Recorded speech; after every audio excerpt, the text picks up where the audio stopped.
పేర్నమెట్ట వడ్డేపాలెంలో గుంజా రాజు, తన్నీరు రామారావు ఏర్పాటు చేసిన ఆత్మీయ సమావేశం ఘనంగా నిర్వహించారు. సంతనూతలపాడు నియోజకవర్గంలో టీడీపీ, జనసేన, బీజేపీ ఉమ్మడి పార్టీల ఎమ్మెల్యే అభ్యర్థి బిఎన్ విజయ్ కుమార్ మరియు నియోజకవర్గ జనసేన సమన్వయకర్త కందుకూరి బాబు, రాష్ట్ర టీడీపీ సెక్రటరీ అడకా స్వాములు, సిరిపురపు రుద్రయ్య, మండల పార్టీ అధ్యక్షులు Maddineni Haribabu, Yuvaram Govind, parliament secretary Thanneeru Srinivasarao, BJP నాయకులు రాంబాబు, వాసేపల్లి వెంకటేశ్వర రెడ్డి, లక్ష్మీనారాయణ, కురిచేటి శ్రీనివాసరావు, ఈదర విష్ణు, సిరిపురపు వెంకట్రావు, పేర్నమెట్ట శ్రీనివాస్, పవన్ మోహన్ మరియు టీడీపీ, జనసేన, బీజేపీ నాయకులు, కార్యకర్తలు భారీగా హాజరయ్యారు. ఈ సందర్భంగా బిఎన్ విజయ్ కుమార్ మాట్లాడుతూ రానున్న ఎన్నికల్లో తెలుగుదేశం పార్టీని అత్యధిక మెజార్టీతో గెలిపించాలని కార్యకర్తలను కోరారు.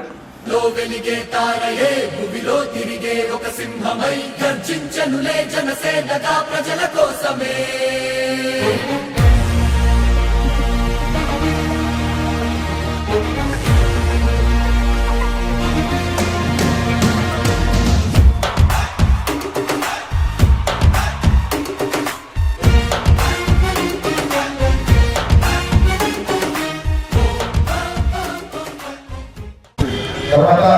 బాబు ముందు పోరాటాన్ని పార్లమెంట్లో ఖచ్చితంగా ఫలితం అనుకూలంగా శ్రీనివాస్ పవన్ గారు మాట్లాడుతున్నారు.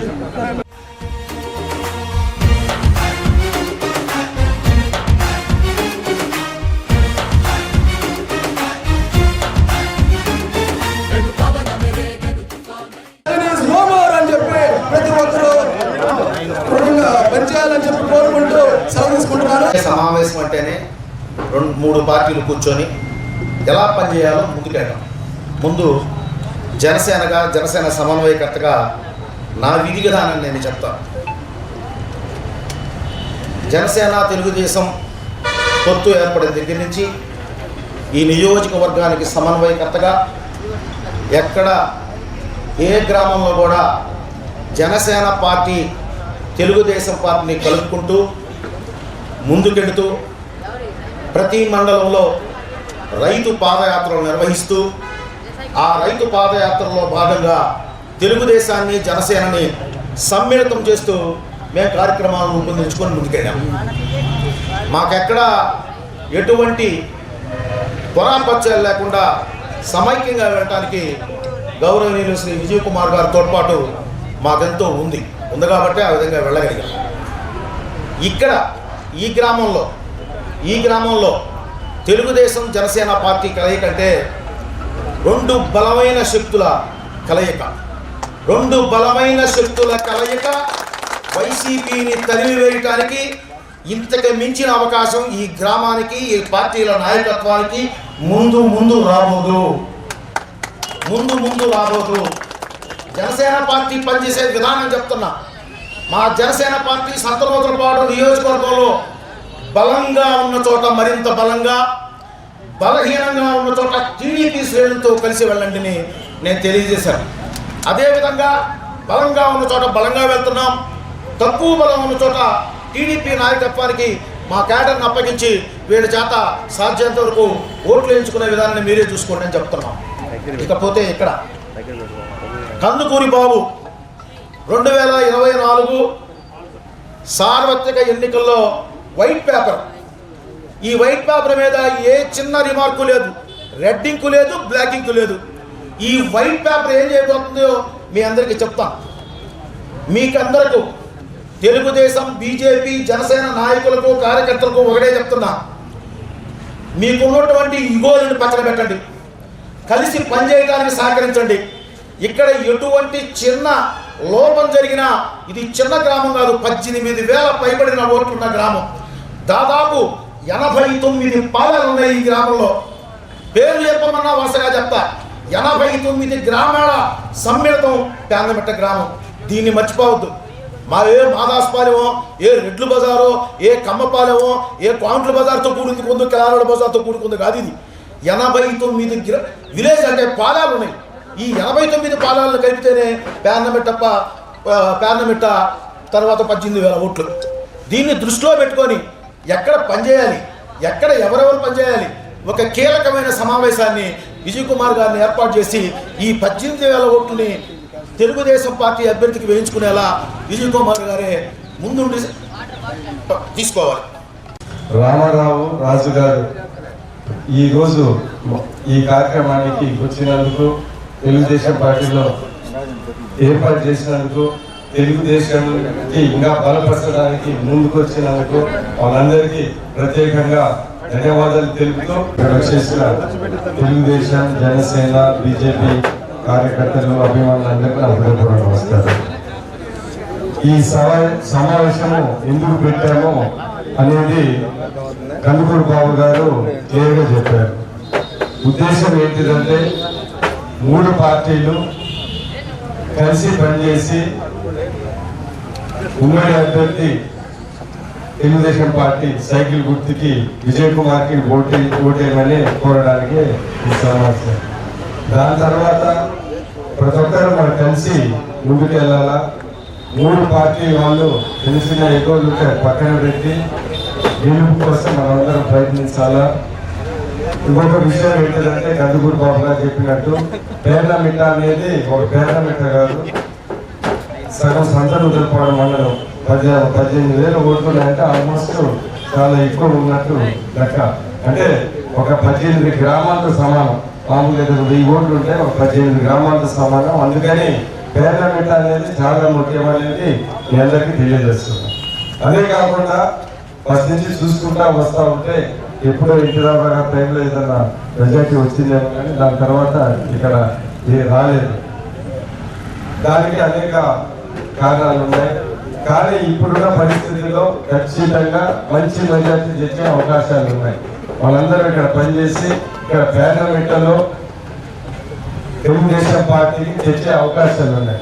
ఒకటి ఏంటిదంటే మనం ఎన్ని మాట్లాడినా, మనం ఎంత పెద్ద లీడర్లు అనుకున్నా చివరికి మామూలుగా ఊరు సామాన్లు చెప్పేది ఇంట్లో గెలుచుకొని తర్వాత ఊరు మీద వెళ్ళమంటారు. మన పార్లమెంట్లో మనం సరిగా ఓట్లు వేయించుకోకుండా ఊళ్ళో బట్టి మనం ఎన్ని కథలు చెప్తే కానీ ఏదో మామూలుగా ఏంటిది దాని ఏమంటే సంస్కారం కాబట్టి ఇంటర్ కానీ అంటారు.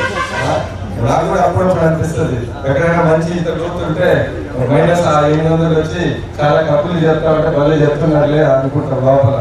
మాటలు ఎక్కువ పని తక్కువ. అందుకని ఈరోజు పూర్తిగా అర్థమవుతుంది, ఖచ్చితంగా మెజారిటీ పార్లమెంట్లో వస్తుంది. అందుకని ఈ అవకాశాన్ని మనందరం తీసుకుని ఒకసారి ఒక ఊపు వస్తే అది ఇంకా ఒక 2-3 ఎలక్షన్లకి వెళ్తుంది.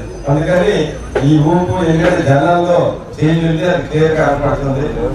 మనలో కూడా కొద్ది చిన్న మార్పులు, అడ్జస్ట్మెంట్ ఉంటే బ్రహ్మాండంగా మెజారిటీ వస్తుందని ఈ సందర్భంగా తెలియజేస్తా ఉన్నాను.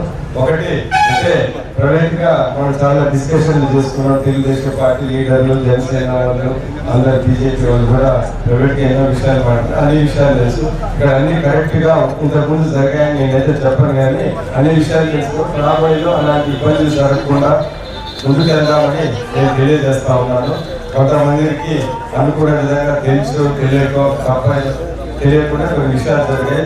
ఇవన్నీ ఏం జరగకుండా అందరినీ కలుపుకొని ముందరికి వెళ్తామని ఈ సందర్భంగా మీ అందరికీ తెలియజేస్తా ఉన్నాను. ఒకటి ఏంటంటే నేను క్లియర్గా చెప్తా ఉన్నాను, నాకు ఎలాంటి దేశం ఎవరి మీద ఉండదు. పనిచేసినోడుకి నేను అతనికి ఆధారం ఉండటం, ముందు ఎంత ముందుకు వస్తే అంత సహకరించాలనేది నా ఉద్దేశం. కొన్నిసార్లు ఏంటంటే ఏదేదో మాటలు ఏమి కొంతమంది మన దగ్గరకు రాదు. నేనేమనుకుంటానంటే నేను మాటలు సింపుల్గా ఆలోచించేవాడు. సార్ ఏదో పనులు ఉన్నాయేమో, ఏదో ఉన్నాయో ఉన్నోతో పని చేపిస్తున్నాలే అనుకుంటాం. మనం నాకేంటంటే బై నేచర్ ఒత్తిడి చేసే అలవాటు లేదు. ఇంకా రాలేదండి. నా మీద అభిమానం ఉంటే వాళ్ళకే వాళ్ళు చేసి చేస్తారనే ఉద్దేశం. కానీ నేను అర్థం చేసుకున్నది ఏంటంటే మాట్లాడుతున్నారు మీరు ఏమన్నా, ఎందుకంటే మనుషులు అందరూ మనలాగా ఆలోచిస్తారు. కొన్నిసార్లు ఏంటి నేను నాయకుడిని, నా దగ్గర వచ్చి 2 మాట్లాడలేదు, నేను రాలేదని నన్ను అడగలేదు అని ఇలాంటివి ఉంటాయి. కానీ నేను పెరిగిన వాతావరణం ఏంటిదంటే ఎవరు ముందుకు వస్తే వాళ్ళతో కలిసిపోతాం. ఎవరికైనా ఇష్టం లేకపోతే ఏదో బాధలు ఉన్నాయి, మనకి తెలియని బాధలు అన్నీ రూల్ చేస్తే, కానీ అది రాజకీయాలు అంత కరెక్ట్ కాదేమో ఇప్పుడు అనిపిస్తూ ఉంది. సరే, అది కూడా మనం అన్ని చేంజ్ చేయాలి కాబట్టి మనం కూడా కొద్దిగా అందరి మాట ఇప్పుడు జగన్నే మార్చాలంటున్నాము. మేము కూడా కొద్దిగా మారాలి కదా, అందుకని తప్పు మాట్లాడాలి. ఒక విషయం మీకు తెలియదు ఏంటంటే చెప్తా ఉన్నాను, పేర్నమెంట్లో అనేక మంచి పనులు చేశారు. అంటే కొన్ని విషయాలు చాలా రోడ్లు ఆ రోజు ఎమ్మెల్యేగా ఉన్నప్పుడు కానీ చాలా సిమెంట్ రోడ్లు వేయించాము. పీర్ల మాన్యం 10 కోట్లు ఒకేసారి చేయించాము. దాని తర్వాత పీర్ల మాన్యంలో ఆ రోజు మహేందర్ రెడ్డి మనుషులు ఉన్నప్పుడు ఆయన ఫైటింగ్ చేసి ఇదేదో ఇది లేదు అది లేదంటే మట్టి రోడ్లు వేయించాము, కాలువలు వేయించాము. దాని తర్వాత ఫస్ట్ ఏంటంటే సార్ మా సీసీ రోడ్లు కావాలన్నా అంటే ఆయన మట్టి రోడ్ వేసిన తర్వాత ఇది ఉత్తమ మట్టి రోడ్ లేదండి, ఈ నీళ్లు లైలా తుఫాన్లో మట్టి రోడ్లు వేయకపోతే ఎలాగే కరెక్ట్ కాదంటే మట్టి రోడ్లు వేసాడు. నువ్వు మట్టి రోడ్లు వేసిన తర్వాత అది ఇంపుకున్న తర్వాత దాని తార్ రోడ్ అని వేయచ్చు, సిమెంట్ రోడ్ అని వేయచ్చు, లేకపోతే నీకు డబ్బులు వేయకుంటే బంగారం రోడ్ అని ఉంది. అందుకని ఏంటంటే అలాగే ఉదాహరణగా వెళ్ళేసి మనం చేసిన పనులు. దాని తర్వాత నేను ఈ సందర్భంగా మీ అందరికీ ముఖ్యంగా తెలియజేస్తాను. ఏంటిదంటే ఇక్కడ డబుల్ రోడ్ ఉంది, పేర్నమెట్ల నుంచి అక్కడ వరకు డబుల్ రోడ్డు సంతనూతలపాడు కాన్స్టిట్యున్సీలో 21 కిలోమీటర్లు, దగ్గర దగ్గర 19 కిలోమీటర్లు సంతనూతలపాడు కాన్స్టిట్యున్సీ. ఇది నేను కాంగ్రెస్ ఎమ్మెల్యే ఉన్నప్పటి నుంచి ఫైటింగ్ చేసి ఎన్టీ రామారావు చంద్రబాబు నాయుడు గారు వచ్చినప్పుడు శాంక్షన్ చేశారు. అంటే దీనివల్ల ఎంత ఉపయోగపడిందో మీ అందరికీ తెలుసు, ఎన్ని యాక్సిడెంట్స్ తప్పాయో మీ అందరికీ తెలుసు. అంటే ఒక మంచి రోడ్డు వేసినప్పుడు ఎంతమంది జీవితాలు కాపాడాం, లేకపోతే ఈ డివైడర్ లేకపోయినా ఈ కథ రోడ్ లేకపోతే ఎన్ని యాక్సిడెంట్ ఎంతమంది చనిపోయేవారు, చనిపోయేవారు మీ అందరికీ తెలుసు. రెండో విషయానికి వస్తే ఈ చుట్టుపక్కల ఉన్న దీని రోడ్డు వల్ల ఎంత రియల్ ఎస్టేట్ పెరిగింది కూడా మనందరికీ తెలుసు. ఇవన్నీ ఏంటంటే తెలియకుండా ఎన్నో అభివృద్ధి చేశాము. రాబోయే కాలంలో కూడా పేర్నమెంట్లో నీటి సమస్య ఉంది. పోయినసారి అదే ట్యాంకు కూడా చాలా కట్టాము. ఈసారి ఒంగోలు మున్సిపాలిటీలో పేర్నమెంట్ మనందరిది కలిసి 150 కోట్లతో పెట్టాము. అది వాళ్ళు చాలాగా చేయలేదు. ఈసారి వచ్చిన వెంటనే అవన్నీ చేసి నీటి సమస్యను పూర్తిగా తీసి ఇతర ఏ సమస్యలు ఉన్నా కానీ